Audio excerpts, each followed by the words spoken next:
Adult males stand 6 foot tall, and they're packed with muscle.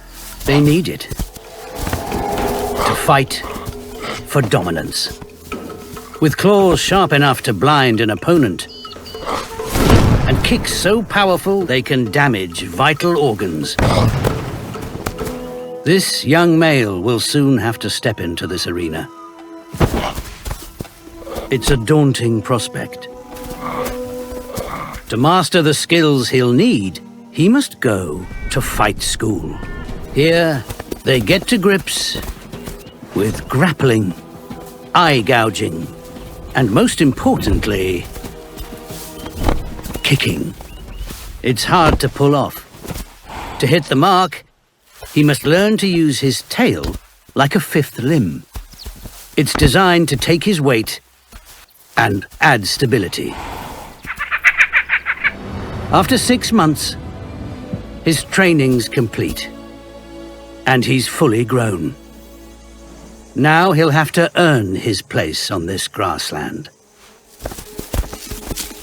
The gloves are off. This is the real thing. Now almost 3 foot long, his tail is 7 pounds of pure muscle. A firm anchor. He saves his strength, and then lands a punishing body blow. Powerful enough to stop his opponent in his tracks. With the skills he's learned, he's 1 step closer to becoming a champion. This peculiar, almost alien scene is in fact the emergence of a brood of orchid mantids from their egg case. Within 20 minutes, they are transformed. Now the immediate danger is from each other. Mantids will eat anything that moves, including other mantids. This tiny insect is now open to attack from predators lurking in the undergrowth. Whether an individual mantis survives or not is partly a matter of chance. Whether it's spotted by a predator, whether it turns right or left. So far, its luck has held. But this hungry jumping spider is still in pursuit. A mantis is born with exceptional eyesight, but the spider's is even better. Although this young mantis can't yet fly, its long forelegs, evolved to catch prey, give it reach.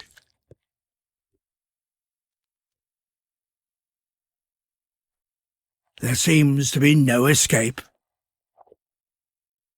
But this mantis has a surprising line in self-defense. Kung Fu, praying mantis style. Of course, it's all bluff, trying to look bigger and confuse its enemy. But it's got away with it. But there's still a long way to go. With a bit of luck, in 2 months' time, it will be as big and beautiful as this orchid mantid. Or maybe not. After all, mantids are cannibals. For 6 weeks, this female cub has been hidden away by her mother in the long grass. But today, with her brother and sister, she's going to join the creche at the heart of her pride. Adult females provide the food and the first line of defence. With at least 4 in her pride, this cub should be well looked after. All the lionesses have their own cubs, who will be both playmates and future allies. Under the female's watchful eyes, she can practice her stalking, pouncing and fighting skills. But there is one more family member to meet, and perhaps the most important of all, her father. Her ultimate defender. Marauding rival male lions are a constant threat. If they overthrew him, they would kill all his cubs and father their own. The security of the whole pride And this cub's future rests on him remaining strong. This is a monarch butterfly caterpillar. She gorges on the only plant she can eat, milkweed.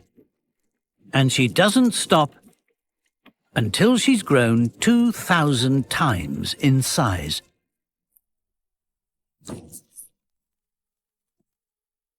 Then transforms into a butterfly. But winter is coming. It will be too cold and wet for her to survive this far north.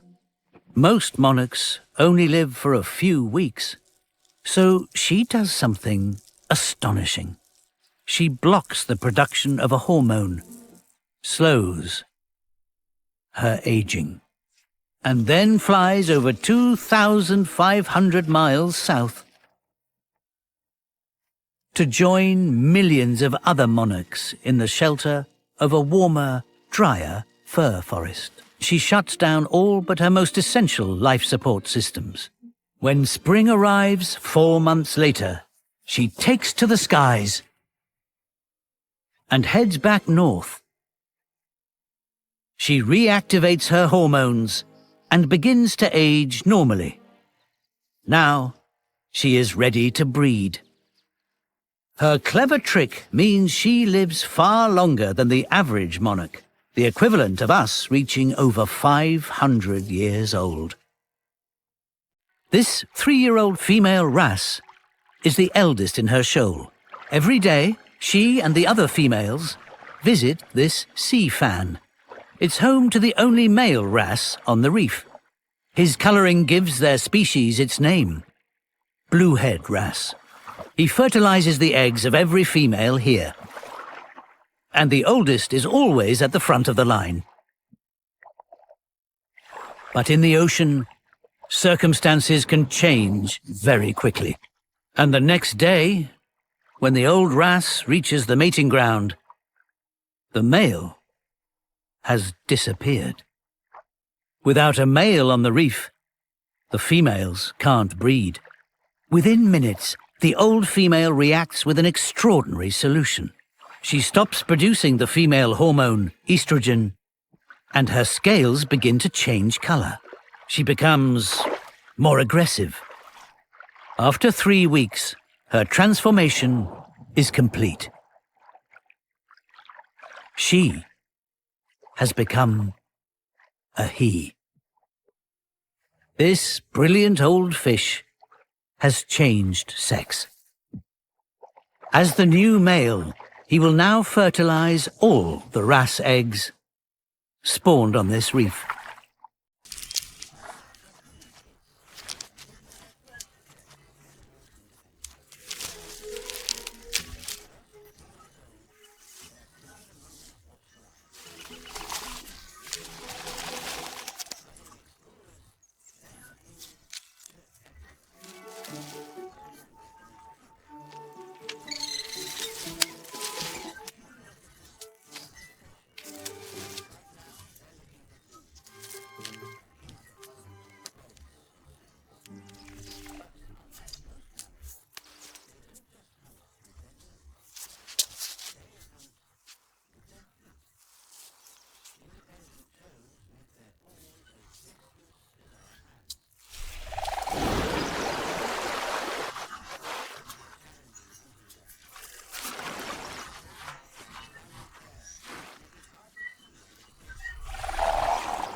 This female desert elephant is the oldest in the herd. It's her responsibility to keep the rest alive. They can't survive for more than 4 days without a drink, so she leads them to the only permanent waterhole for 10 miles. But experience tells her something's not right. It's contaminated. If they drink here, they risk illness. She must look for water elsewhere. She has one of the best memories of any animal, and drawing on it, she recalls every feature of this landscape and creates a mental map of the area so she can take the fastest route through the desert. Here, the bushes are green. She knows the water must be close, but the riverbed is dry. The youngest in the herd are desperately thirsty.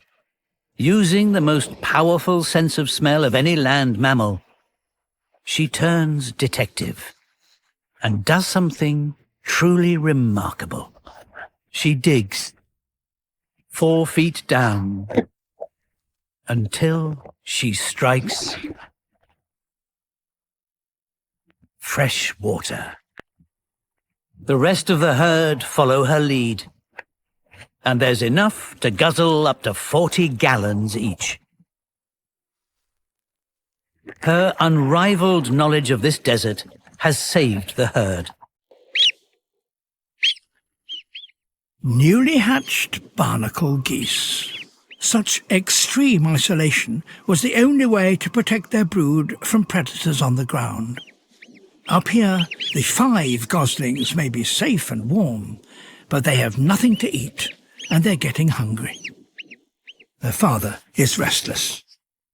He decides it's time for the family to leave. He calls to encourage them. At the bottom of the cliff, their mother calls for them to join her, and instinct compels them to follow.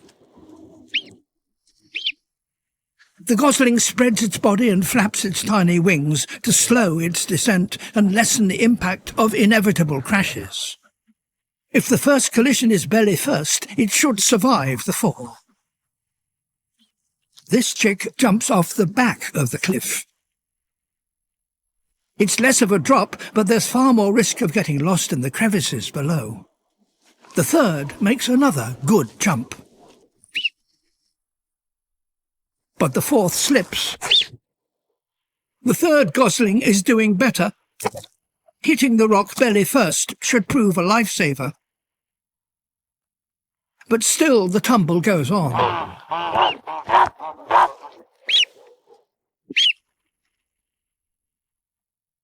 A perfect launch. And a controlled drop. This is as good a descent as it's possible to make. A little dazed, perhaps, but all in one piece. One gosling, at least, hasn't made it. 3 out of 5 chicks have made it. Without such a dramatic start in life, it's unlikely any of them would have even got this far. A giant Galapagos tortoise, one of the most ancient animals on Earth. At 150 years old, he's entering the prime of his life. He's still growing, so must eat lots of highly nutritious grass. But the dry season is fast approaching, and the food here will soon wither and die.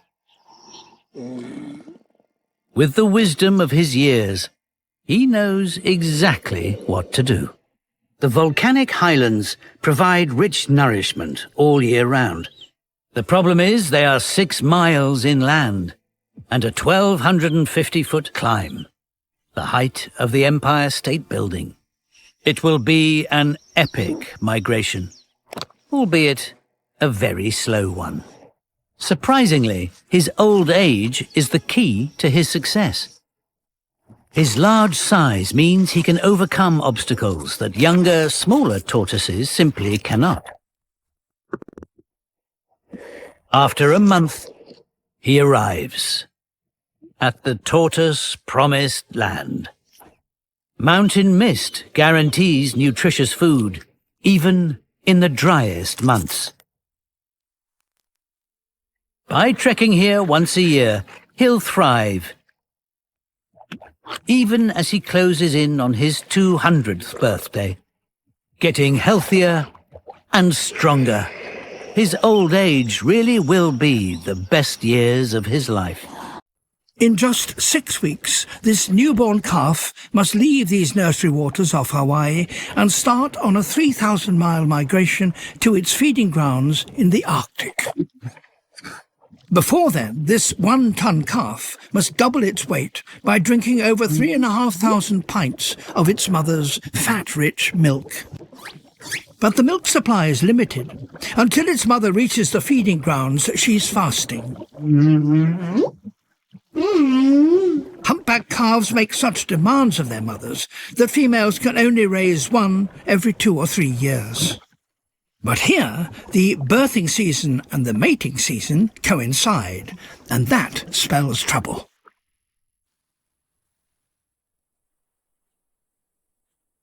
Male humpbacks will pursue any females, even if they are still nursing and so can't get pregnant.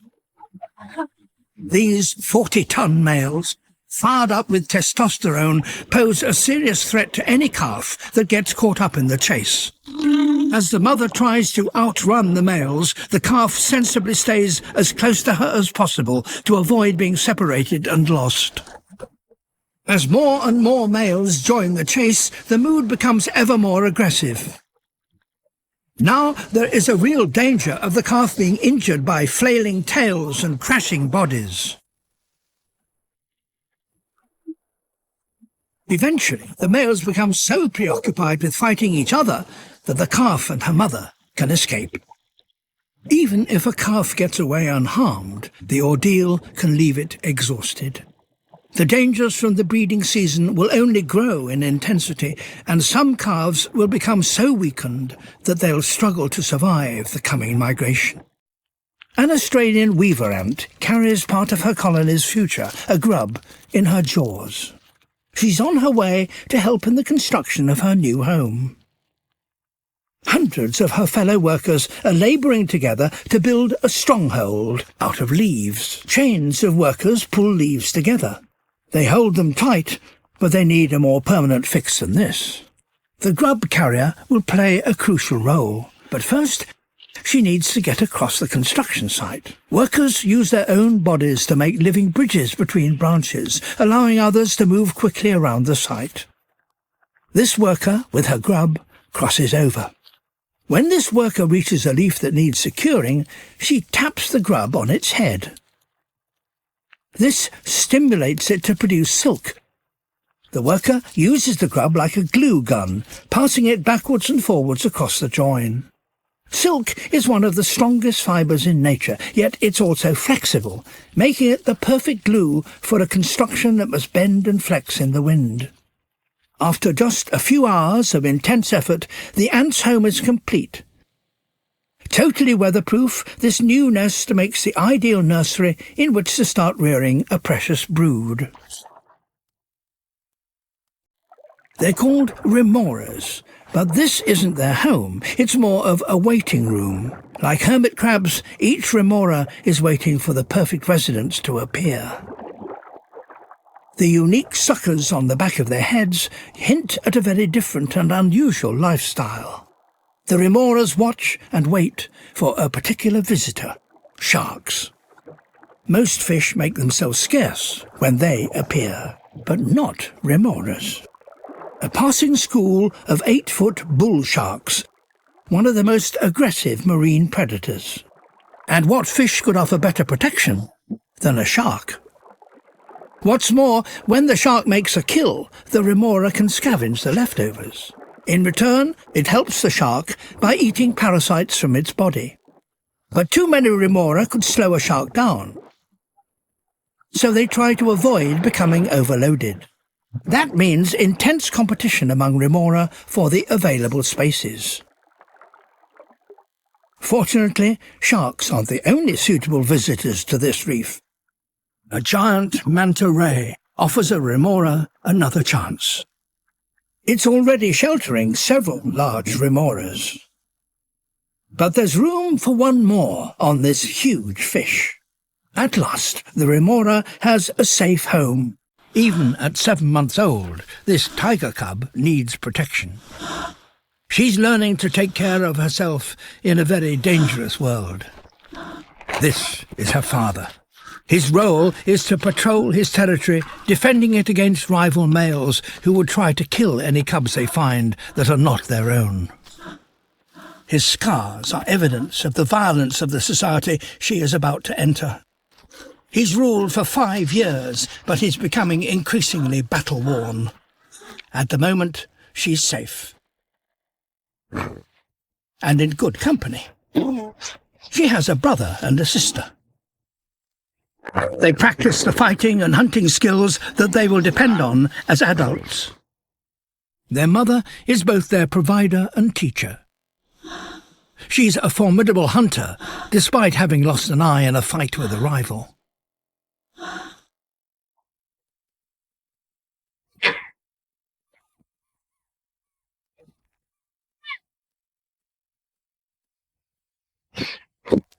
Their mother's success means that today the cubs will not go hungry.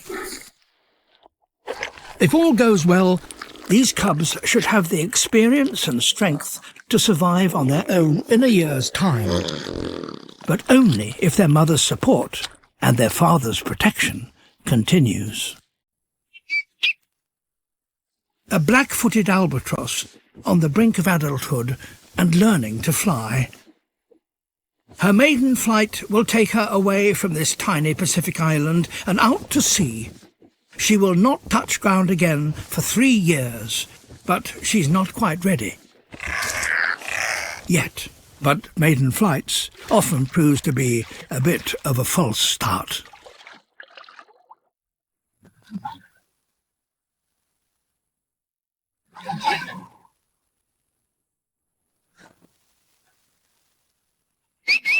Tiger sharks.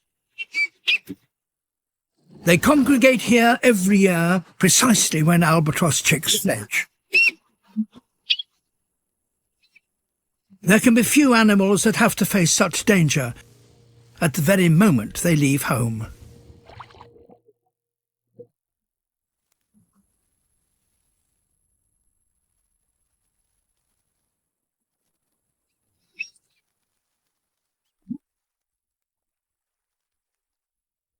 It's a remarkable escape, but a water takeoff is even harder than from land.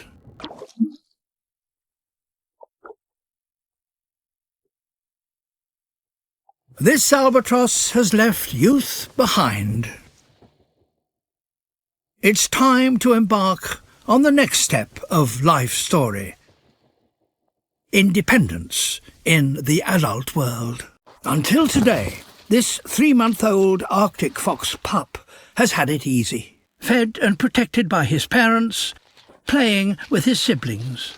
Soon, food will be so thin on the ground that her cub's only chance of avoiding starvation is to split up and face a 6-month-long winter alone. Even so, a young fox has only a 1 in 5 chance of surviving. By midwinter, temperatures drop to -50 degrees Celsius, and deep snow makes scavenging nearly impossible.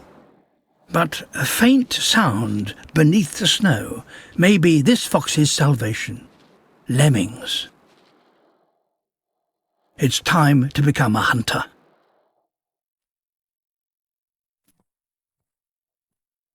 Too deep, and you get stuck. Too shallow, and it can be rather painful. It's going to take time, but mastering lemming hunting is vital if a young fox is to make it through the winter.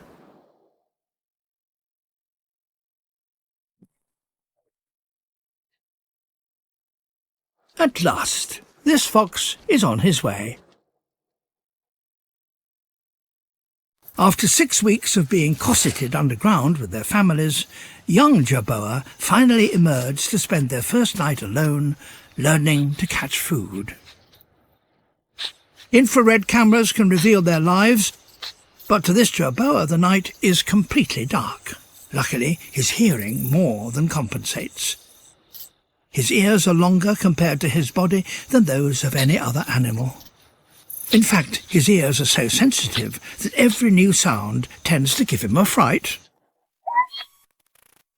The call of a little owl, a jerboa's main predator and something worth being nervous about. The youngster's challenge is to distinguish danger from dinner. A jerboa's hearing is so acute he can even detect sleeping insects. But it's hard to grab them when you can't see them. At last, food. Confidence grows with success. Learning to take care of yourself is a tiring business. Rather than return to the family burrow, he naps in the open.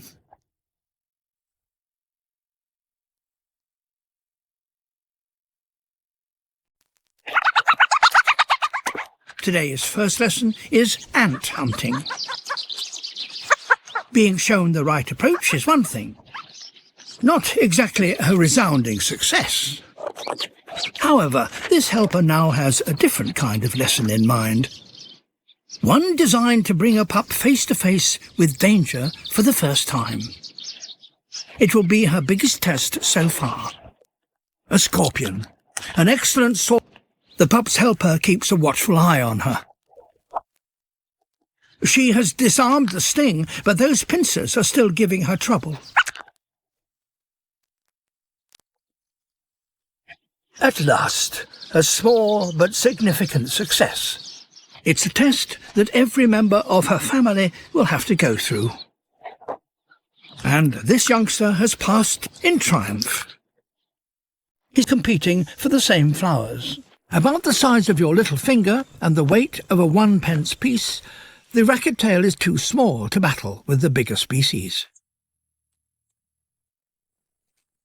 But he can outmaneuver the competition and sneak through to flowers undetected.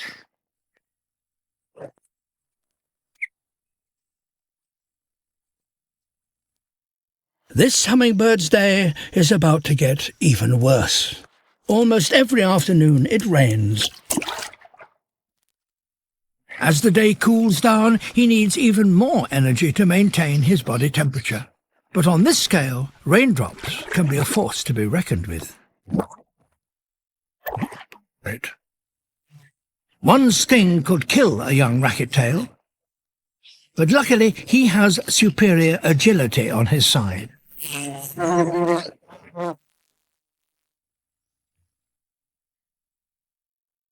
Evening arrives, and this exhausted hummingbird can finally stop.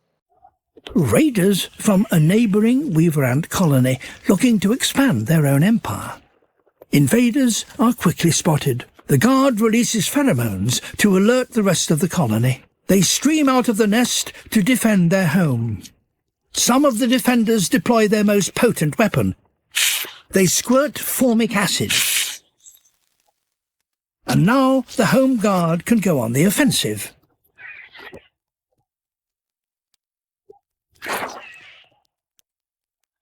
Home and territory are secure once again. Pika don't hibernate. Instead, they cash in on the sudden burst of summer flowers to stockpile enough food to get them through the winter. That means cramming thousands of return journeys between flower meadow and burrow into just a few hectic weeks.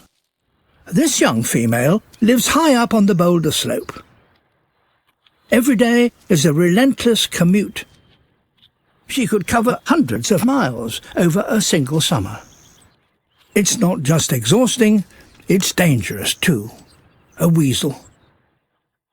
Its long, thin body makes it the perfect hunter in this jumble of... These chimps live on the edge of the Sahara in Senegal. The dry season has been at its most brutal for 4 months. This young male spends hours teasing apart seed pods. The fibres surrounding each tiny black seed are inedible, so he must delicately separate the one from the other. Even scarcer than food is water. The troop depends on the older chimps and their detailed knowledge of their home territory. They've lived through droughts like this before. It's a hellish 10-mile journey in suffocating 50 degrees heat. Their march ends on a riverbank, but the channel is bone dry. Undeterred, this big male picks his spot and starts to dig. The youngster, watching him at work, is absorbing knowledge that could be critical to the troop's survival in years to come. Water slowly collects in the hole, filtered as it seeps through the gravel. It's a moment to savour. All along the riverbed, others are following the leader's example and digging their own drinking wells. By pooling their knowledge and experience, the chimps have made this hostile place into a home. Still too young to join a hunt, the pups have been left at a waterhole, while the adults head off over the plains. The youngsters are already practicing their hunting skills, but they have some way to go. Not so the adults. They form a tight pack, stalking to get close to the wildebeest. With the herd on the run, the pack manages to isolate a small group. The dogs work in relay. As one tires, another moves through to take up the running. Fleeing for its life, the wildebeest has a few tricks of its own. First, it tries to create confusion by running into a group of zebra. Then joins forces with other wildebeest to make a break for the main herd. Most of the dogs break off to find an easier victim. But one dog appears to have forgotten the basic pack rule: stick together. And now there is no escape from the power of the pack. It's time to retrieve the pups and escort them back to the kill. The growing pack has less to fear from hyenas than before, but they will always be a threat. Some of the older members form a protective cordon, while the rest of the pack feed. By working together, the pack have overcome the challenges of this land and succeeded in making it their home. Their hard-won territory will be a legacy to their pups, and, with luck, for the generations to come. A forest waterhole offers this group of chimpanzees a rare respite from the heat of the day. Advanced age has robbed this old male of the standing he once enjoyed. And the youngsters are not old enough to really worry about status while still protected by their mothers. But this teenage male is too old to play with the babies anymore.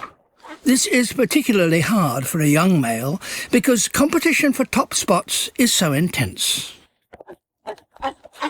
And, worse, he's an orphan, without friends, protection, or guidance. To be accepted into this elite is the path to privilege, but it's a dangerous journey. Dominant males have a highly stressful life as they constantly squabble to protect their position. The youngster can't take his eyes off them. This is his chance to get himself noticed. If he can impress even one of the big males with a show of strength, he might just be accepted into their ranks. His best attempt at a macho display has certainly caught their attention. In fact, this drumming means they're getting rather angry. And they attack. The youngster is not quick enough. He gets a short, sharp lesson about how hard it can be to break into this close-knit gang. For the moment, he's neither big enough nor strong enough to be taken seriously by the troop leaders. Without status, he will never enjoy the privileges of the best food or the attention of females. Battles amongst adult eagles establish who holds the power, and here power means who gets food and who doesn't.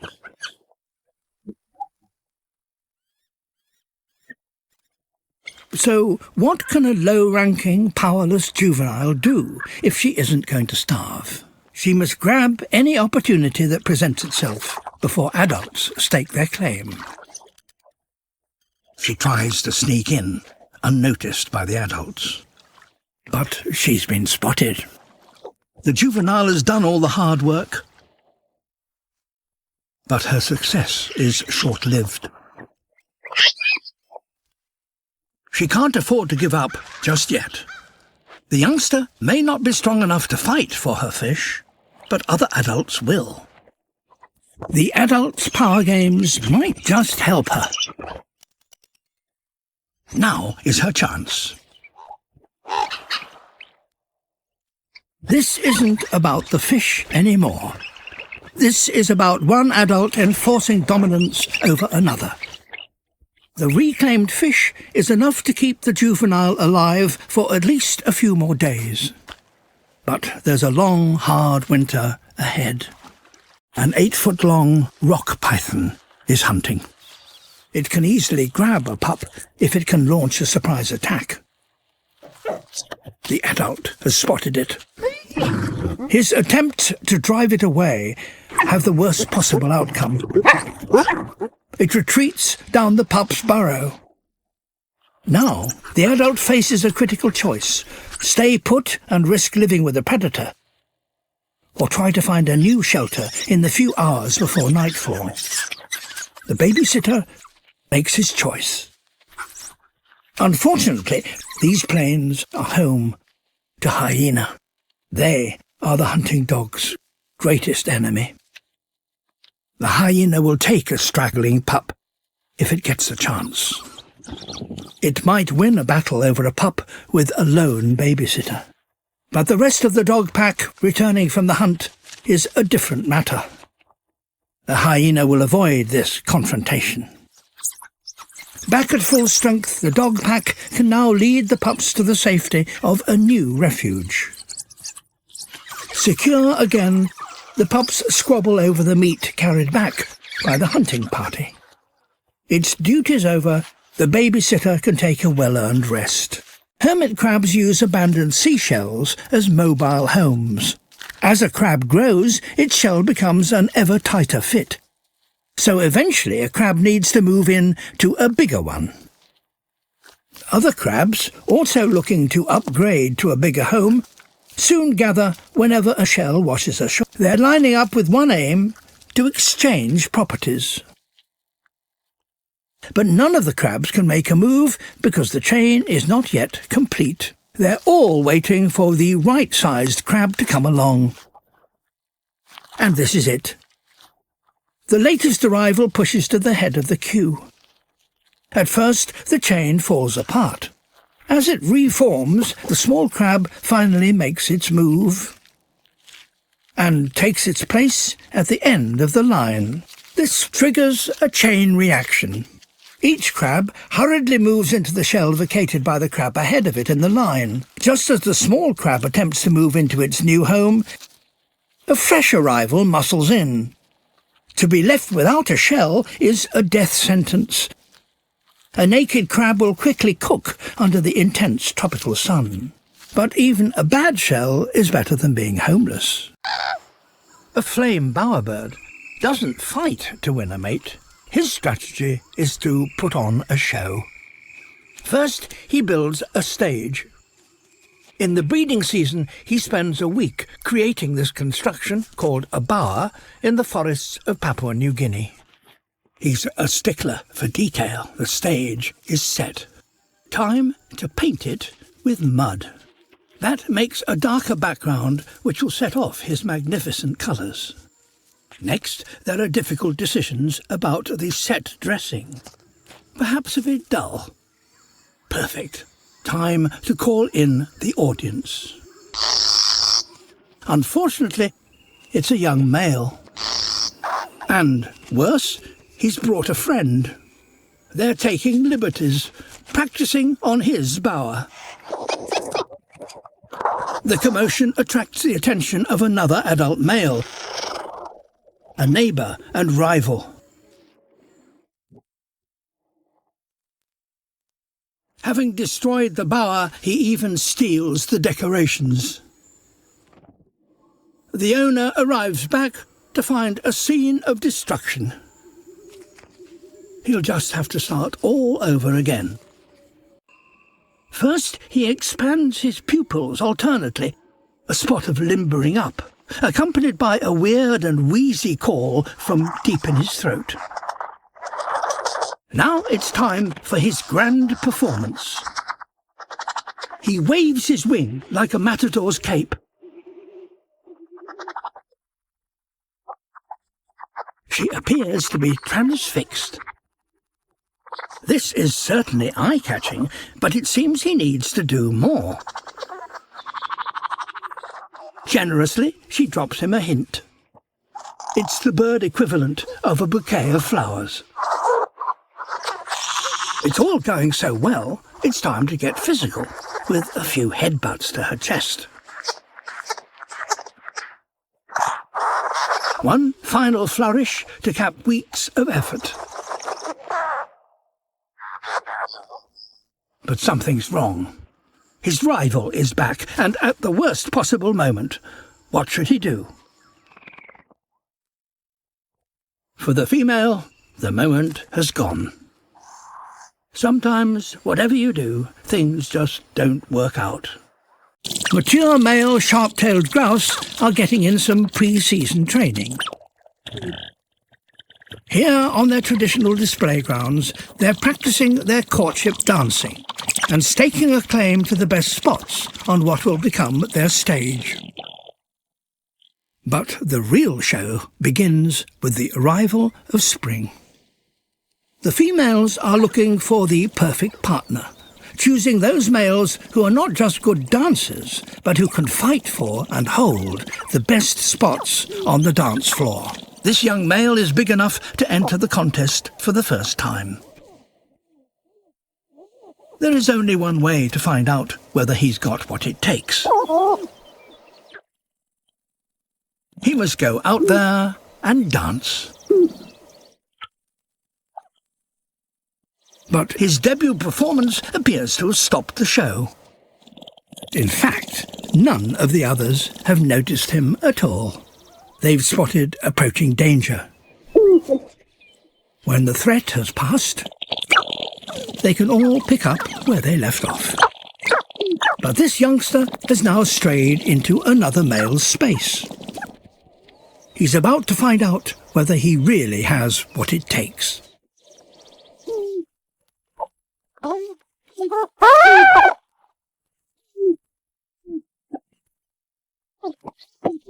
It's a close-run thing, but the younger male is finally driven away. If he is ever to claim one of the top spots and attract a female, he will have to fight again and again until he is victorious.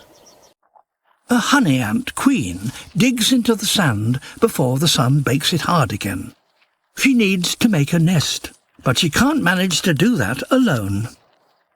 Another queen appears, and in a rare example of cooperation, they start digging together. A third queen. Soon, a number of royals are working together. But such harmony will be short-lived. When the nest is ready, they seal themselves in. None of the queens will ever see sunlight again. This bunker is a nursery. Each queen begins to lay hundreds of tiny eggs, no bigger than a pinhead. In a matter of weeks, the first cycle is complete. Tiny, pale workers emerge from the cocoons. After helping create this army of workers, the queens have served their purpose, and they are now expendable. And it's the workers that do the dirty work. The queens are captured, stretched, and dismembered. It's a brutal assassination. But one queen remains unharmed whilst the purge continues around her, until all competition is eliminated. The royal carcasses don't go to waste. The workers feed them to the larvae. Now one queen reigns supreme, and the army of workers answer only to her. And this male long-tailed mannequin is trying to win over one of the world's choosiest females. He's been practicing his moves here in Costa Rica for as long as a decade. There's another male here too. Only the newcomer is not a rival. He is a junior partner. They know each other so well they can finish each other's calls. They are master and apprentice. The apprentice has also been practicing for many years, but now he must copy the master's every move. In fact, the master needs his wingman, as a female won't even look at a solo performer, and what's more, she will expect perfect harmony. So they practice together every day. At last, they're ready. Here she is. Rehearsal over, their performance is the result of more than 10 years' hard work. She won't tolerate a single slip-up.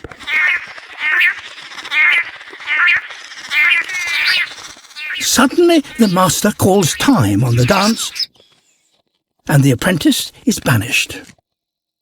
Only the master gets to mate. For the apprentice, there will be no reward until his master dies and he can take his place. The mating game can sometimes be a long game. A male. He's been waiting weeks for this opportunity. Courtship begins with the gentlest of circling, before she accepts his advances.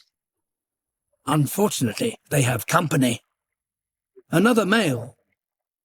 He will do anything he can to separate the pair and mate with the female himself. He targets the soft, vulnerable parts. He knocks the air out of his rival. The female is struggling now with the extra weight on her back, and soon she will need to surface to take a breath. More competition. And here's another. Now the female has two males locked on her back, and it's twice as hard for her to get to the surface. After an hour of battling, the pair are being harassed by 7 males. But the males are so excited, they start attacking each other. In the commotion, the couple break away for the surface. The pair manage to make their escape, leaving the rival males milling around in confusion. Finally, they can mate in peace. A honey ant queen digs into the sand before the sun bakes it hard again. She needs to make a nest, but she can't manage to do that alone. Another queen appears, and in a rare example of cooperation, they start digging together. A third queen. Soon, a number of royals are working together. But such harmony will be short-lived. When the nest is ready, they seal themselves in. None of the queens will ever see sunlight again. This bunker is a nursery. Each queen begins to lay hundreds of tiny eggs, no bigger than a pinhead. In a matter of weeks, the first cycle is complete. Tiny, pale workers emerge from the cocoons. After helping create this army of workers, the queens have served their purpose, and they are now expendable. And it's the workers that do the dirty work. The queens are captured, stretched, and dismembered. It's a brutal assassination. But one queen remains unharmed whilst the purge continues around her, until all competition is eliminated. The royal carcasses don't go to waste. The workers feed them to the larvae. Now one queen reigns supreme, and the army of workers answer only to her. The young male now faces a major challenge. There are not many ostriches on these dry plains, and females are hard to come by. It could take him several months to find one. He does, however, have a way of bringing them to him. He inflates a sack in his throat and produces a boom that carries for miles. And it attracts unaccompanied females. But that is the easy bit. Female ostriches are very choosy. With the largest eyes of any land-living animal, they assess his every detail. The pinkness of his shins, the shininess of his black feathers. The females lead him on a chase, testing his stamina. One of the females slows, and once again he tries to win her over. But again, she seems indifferent. Now he has only one trick left. At last, he seems to be getting some attention. She flicks her wings, a sign that she is impressed. So, with little to lose, cautiously, he performs his final trick. It's not perfect, but he gives the performance of his life. With that achieved, he will now go on and mate with several more females before the season is over. The chimps have been starved of protein during the long dry season and are now desperate for meat. The young chimp's mentor knows where to look for it. There may be something hiding deep inside this hollow tree trunk. Stripping the twigs off a branch, he fashions it into what looks like a spear. He then does something that takes hunting with tools to a new level as he probes the hollow trunk. He checks the point for any signs of blood, then tries again. He flushes out a small mammal, a gallego, and quickly dispatches it. This is the first real meat he's had for several months, but his success will test the growing friendship between the two males. Being willing to share meat reflects the strength of the bond between individual chimps. He hands a morsel to the younger male. With this decision, the older chimp has sealed an alliance that one day may make them strong enough to challenge the troop's dominant males. This growing partnership has not gone unnoticed by some of the other chimps. The young male's status in the troop is most definitely on the rise. This zebra stallion has spent several years assembling a group of females, his harem, and he'll do anything he can to retain them all. Some of his mares are already pregnant, and he leads them on the never-ending search for food. Such rich grazing attracts herds 30,000 strong. There is safety in numbers, and predators here are awaiting them. Hyenas. Small harems are the most at risk. The herds will provide the safety that the stallion needs, and right now his family is particularly vulnerable. Soon after birth, their mothers become ready to mate again. But being in a big herd causes a problem for the stallion. Bachelor males are quick to detect the scent of a newly receptive mare, and they will try to separate one from the rest of his harem, whether she is willing or not. If a stallion doesn't drive off the bachelors, his group will be broken up in a matter of minutes.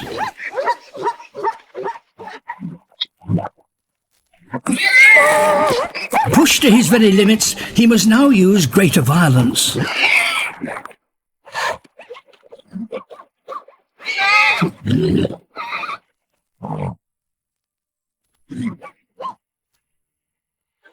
Victory!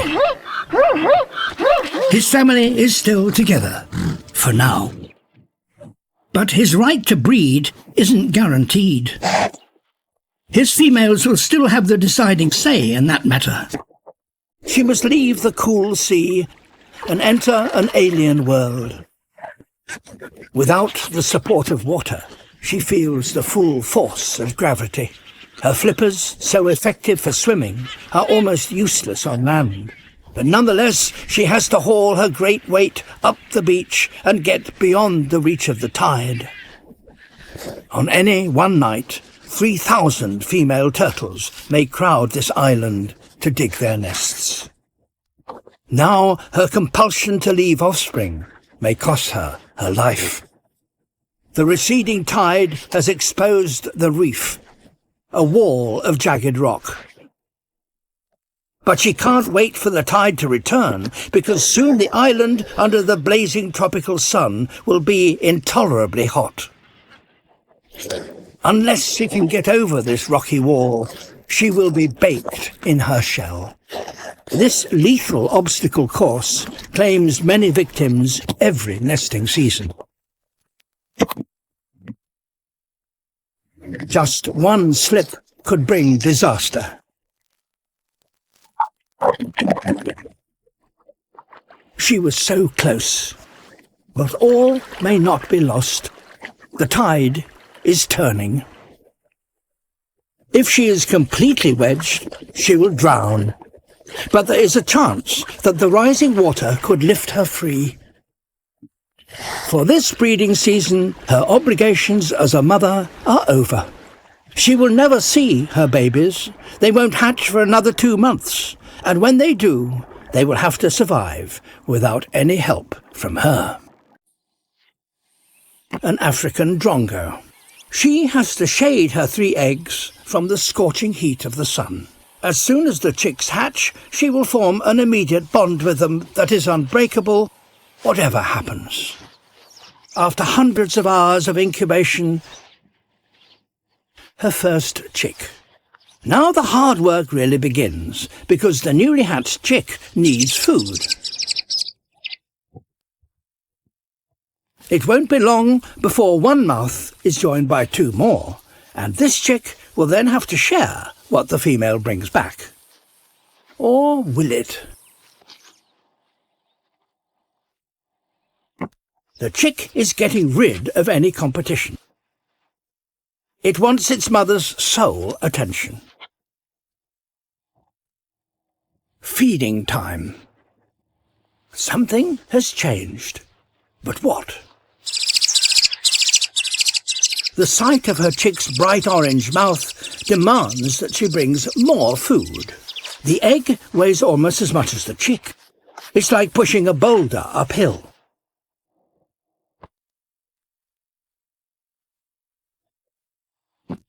The mother's brood has been reduced to just this one chick, and it now has her total attention.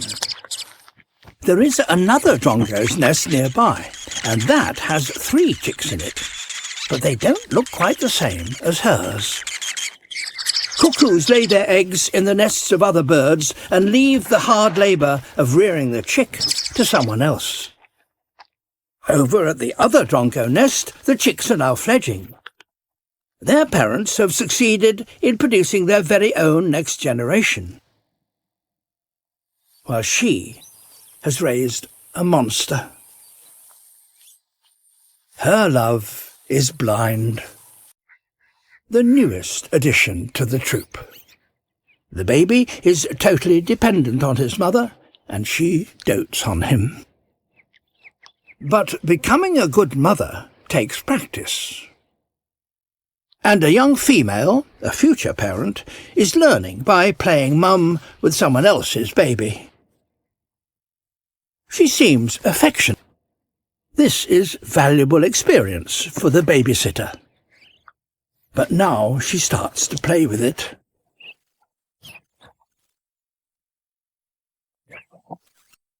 And things get quickly out of hand.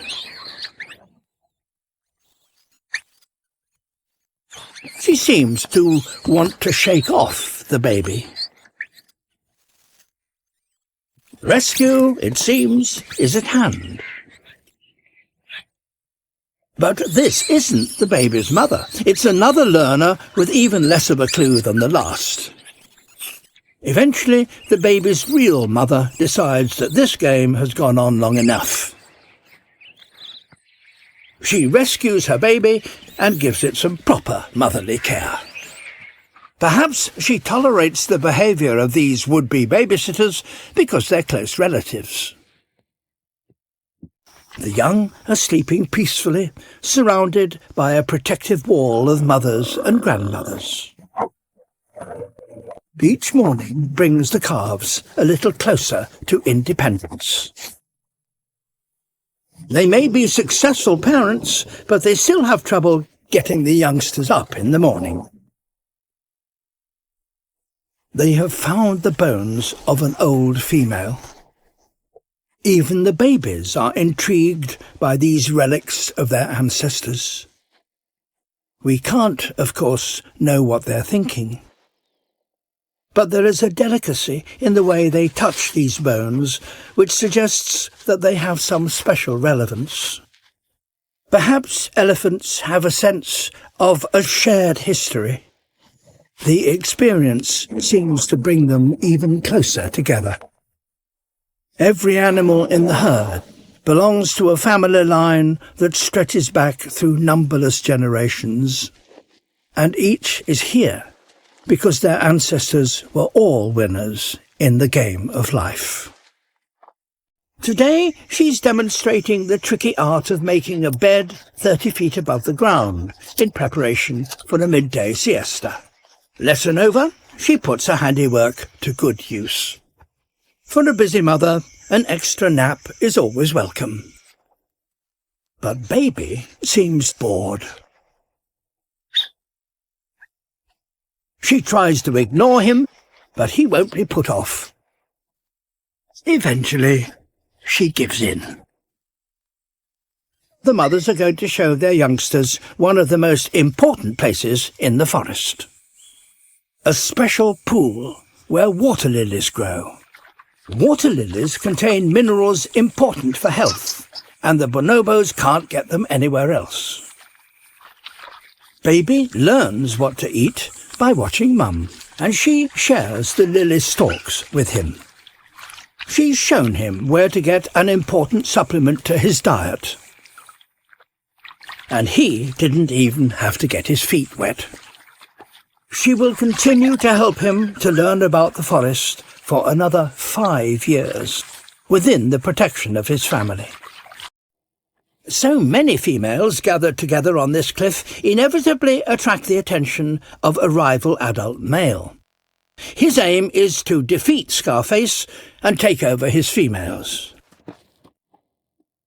Scarface spots them. He has everything to lose because if the bachelors defeat him, they won't just take his females. They will kill his babies. Scarface warns them to keep their distance, but the bachelors continue their advance. Scarface grinds his teeth to show he means business. But the bachelor leader reaches the cliff top and grinds his teeth in response. If Scarface loses this battle, he will lose his legacy. Time to strike.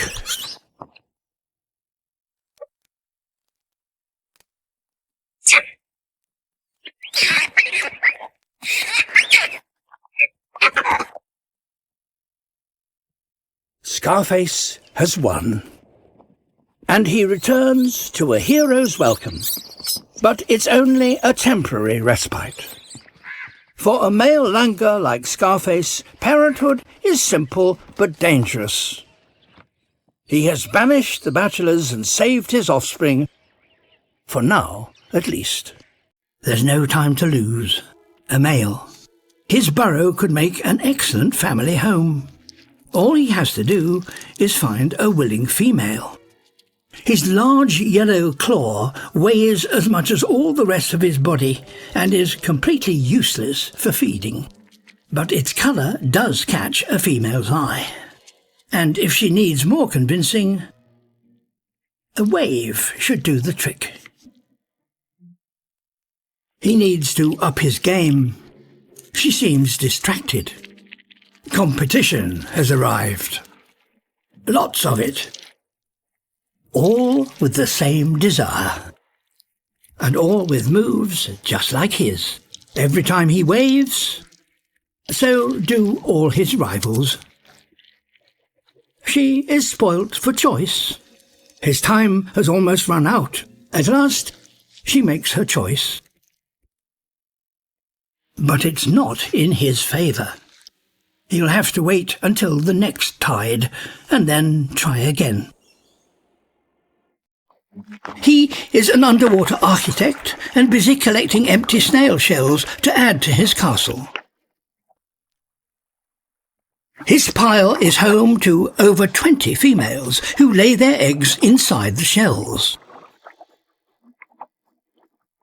He does his best to ensure that they only mate with him. There are eels here. They would happily make a meal of a shell full of eggs.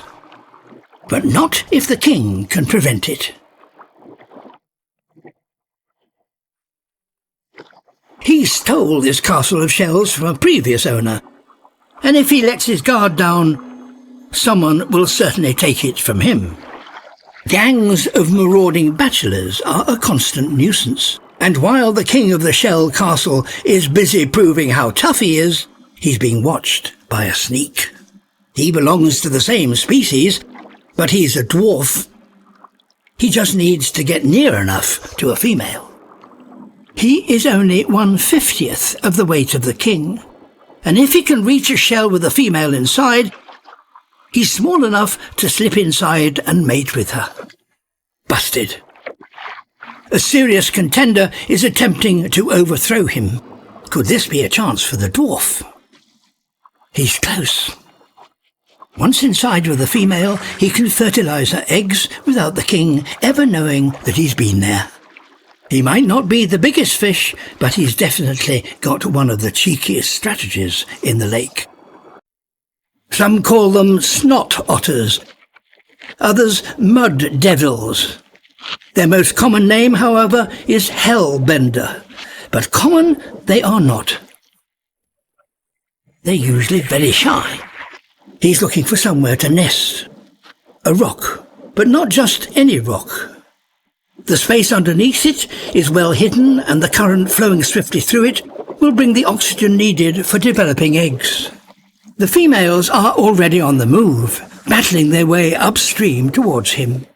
He just needs to hold on to his den until they get there. But every year other males arrive to challenge him. They come at him from all sides. They're even lining up to try and take over his den. But as he fights, the strong current carries him away from the den, and another rival sees a chance. Back in the nick of time. Exhausting.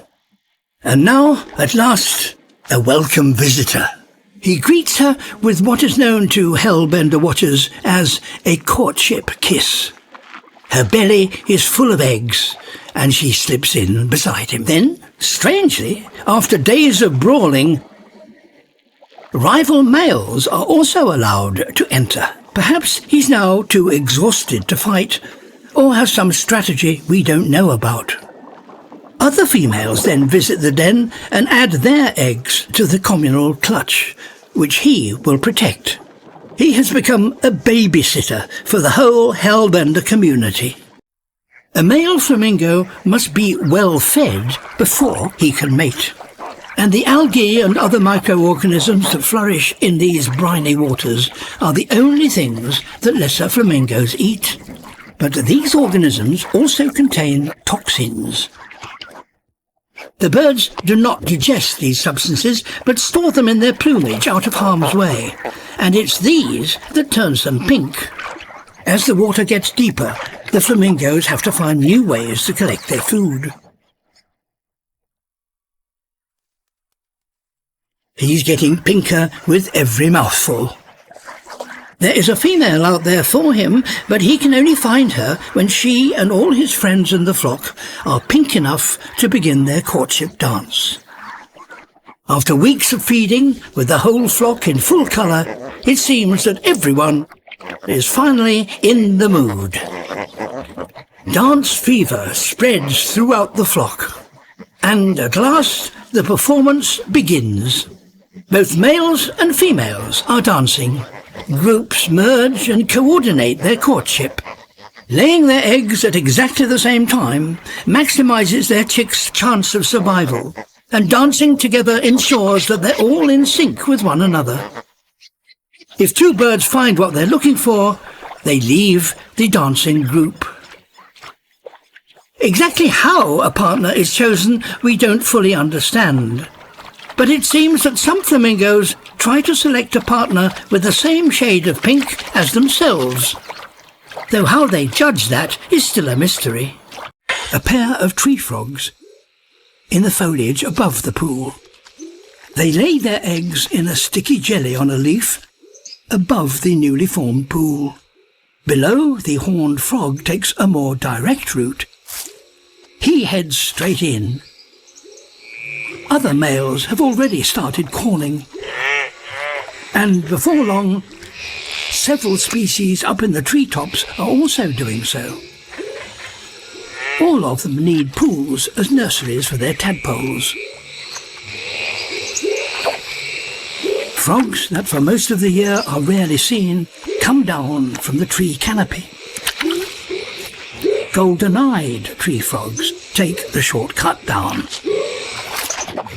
The throat sacs that bulge out on either side of their head amplify their calls. Thousands of frogs are now calling as loudly and as frequently as they can. But what makes this place unlike anywhere else in the world is that as many as 10 different species are trying to mate simultaneously. Things are becoming chaotic. Some males in the confusion are attempting to mate with the females of a different species. The strategy is simple. Find a female quickly and cling on tight. But make sure she's your type. And in less than 12 hours, it's all over. Left behind, a soup of mixed spawn, a future for at least 10 different species of frog. And it's time for those dangling tadpoles to join the crowds below. Millions of frogs, some of which will be back next year, doing their best once again to contribute to the next generation.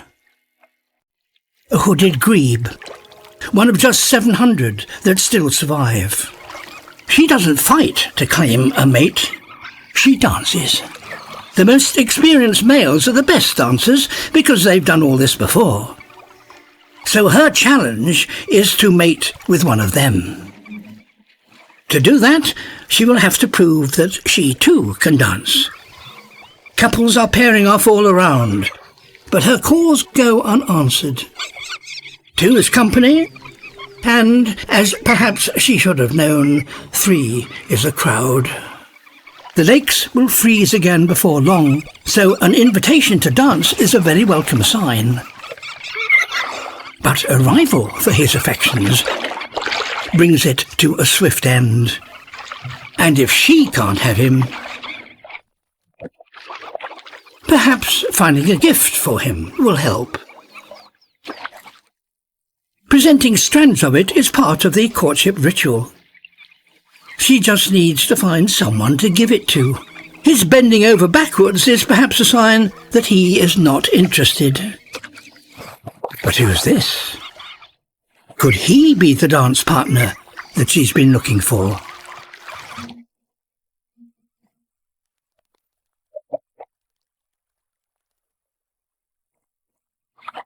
The timing of her moves is crucial. His precision shows that he's danced this routine before, and more importantly, that he has already been a parent. It's looking good. Finally, having completed the performance, she seals their bond with a strand of milfoil, a symbol of their commitment to the work ahead, and one of hope for the survival of this most endangered of birds. The great Argus pheasant, a male, is calling to attract a female. He's created a wide clearing in the forest to serve as the arena in which he will dance. He keeps it immaculately tidy. Though why he should choose to remove one leaf rather than another is often not clear. It's a time-consuming job, but he also has a special technique for removing leaves wholesale. Sticks, however, still have to be removed one by one. Now he chooses a particular stick as the focus for a full workout. He hopes to use the pattern on his splayed wings to beguile a female. They transform him. There's the sound of something approaching. Oh dear, a monkey. And now there's a wild pig. With all these interruptions, it's just as well he's left plenty of time for rehearsals. And there she is. Now, time for action. 1 or 2 preliminary skirmishes. And then a spectacle that has never been filmed in the wild before. The full display. The lines of eye spots along each of his wing feathers astounded Charles Darwin. But not, apparently, this one. And now the pigs are back. Even the most spectacular displays don't always do the trick. If a male Australian tree-running mantis is to stand any chance of mating, he must approach the female from behind, and he must do so cautiously. Something she appears keen to prevent. And that leads to a lot of false starts and a lot of running around trees. A whole new approach to speed dating. So close, and yet so far. Giving him the runaround tests his fitness. A stealthy approach will show whether he is a capable hunter. An important skill to pass on to her offspring. Or he could just be a cautious male who knows that it's best not to approach any predator head-on. The thing about trying to get cosy with killers is that it's often best to do it when they have their hands full. Even then, it's prudent to approach from the rear.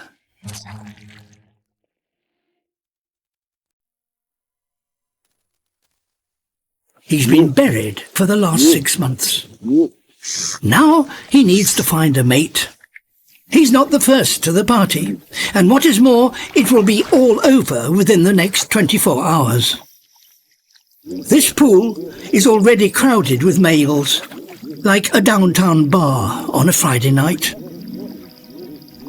The females will soon arrive ready to lay their eggs, so this is where a male needs to be. But the battle-scarred faces are a warning. This pond is not for the faint-hearted. The males occupy the centre of the pond and fight to hold a place there. Their calls will attract females, but they will have to get to the centre if they're to meet the strongest males. So if a male is going to mate, that's where he needs to be, which for a latecomer means running the gauntlet. As any prize fighter knows, dodging the hits is all part of winning the bout. And by doing what frogs do best, he reaches the centre unscathed. And this is one of those they've all been waiting for. A female. She wants to get to the centre too. After all, that's where she will meet the strongest males. If a male is to mate, he must stay in the centre.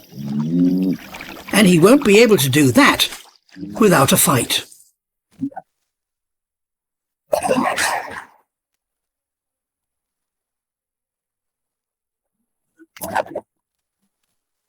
Not everyone can win in the mating game.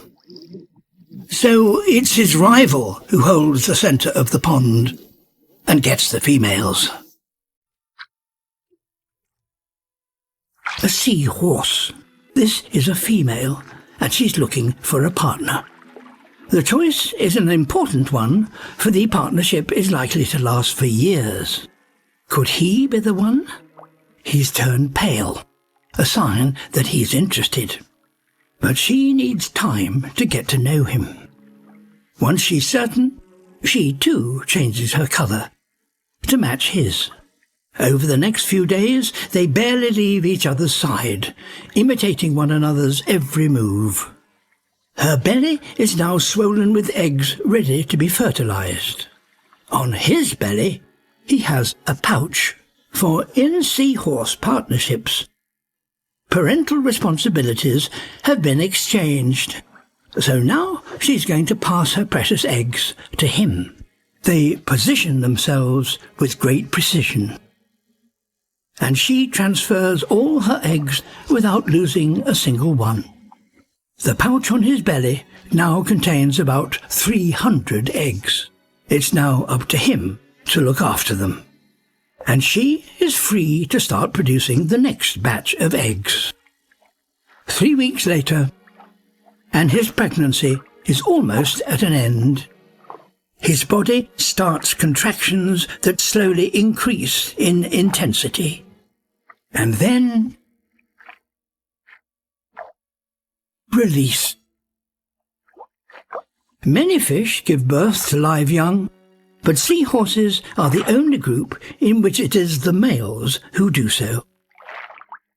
This male's pregnancy has given him a guarantee of their paternity, and by producing live young, he has given them an excellent chance of survival. Here, you have to keep your eyes peeled. His excellent eyesight enables him to spot approaching predators. But a sentry also wants to mate, so eventually he abandons his post and follows the other males to the traditional display grounds. On arrival, the young male's problems become evident. The females tend to look for males in the centre of the display ground, so that is the place to be.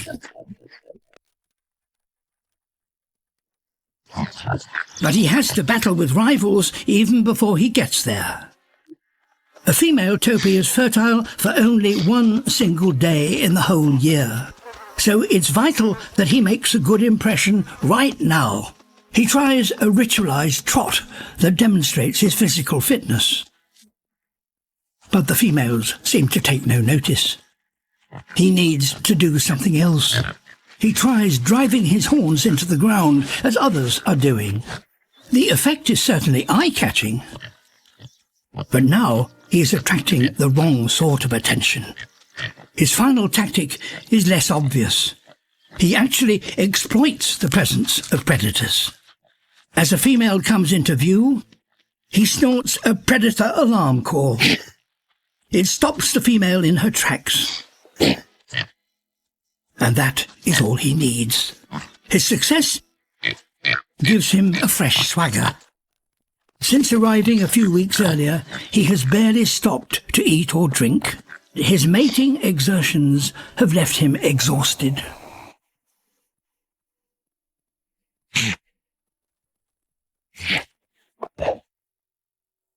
Such is the desire to breed that some on this grassland pay for the chance to do so with their lives. In northern Finland, groups of male ruffs gather on communal display grounds known as leks. They rely on spectacular neck feathers to impress a partner. Empty leks, like empty dance floors, rarely entice the opposite sex. The more males there are, the more attractive they will be. So the locals accept visiting males. The visitors have a distinct white ruff, and they travel between leks looking for the best mating opportunities. A flock of females descends for a closer look, and now they start to show off their extravagant ruffs. The females now have plenty of males to choose from. But any attempt by the white-necked visitors to do more than display is quickly dealt with by the lek owners. With only a few females on the lek, the locals soon squabble amongst themselves.